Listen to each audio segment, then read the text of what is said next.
गुजरात के वडोदरा जिले के करजन में स्वाभिमान रैली के साथ पहुंचे चैतर वसावा ने आम आदमी पार्टी के चुनावी कार्यालय का लोकार्पण किया। गुजरात के इंडिया गठबंधन के भरूच लोकसभा प्रत्याशी चैतर वसावा पिछले कई दिनों से जोरों शोरों से चुनाव प्रचार में जुटे हुए हैं। इसी के तहत वडोदरा जिला के करजन में स्वाभिमान रैली के साथ पहुंचे चैतर वसावा ने रिबन काटकर कार्यालय का लोकार्पण किया। इस मौके पर लोगों की समस्याओं को सुनकर उनके निवारण का ऐलान भी चैतर वसावा ने किया है।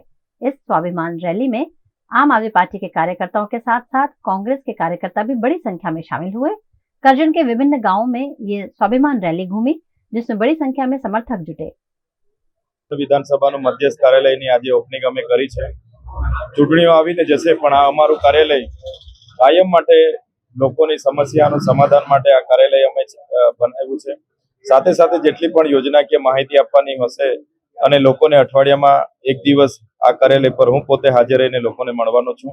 ત્યારે આજે તમે જોઈ શકો છો આ કરજણ તાલુકાના તમામ કોંગ્રેસના અગ્રણીઓ, આમ આદમી પાર્ટીના સાથી મિત્રો, અમે બધા એક ટીમ બનીને કરજણ વિસ્તારમાં અમે લોકસભાની સારી એવી તૈયારી કરી રહ્યા છીએ અને અમને પૂરો વિશ્વાસ છે ભરૂચ સંસદીય ક્ષેત્રના લોકો પર કે આ વખતે અમારા પર વિશ્વાસ મૂકશે, ભરોસો મૂકશે અને ભરૂચ લોકસભા અમે સારા માર્જિનથી જીતીશું।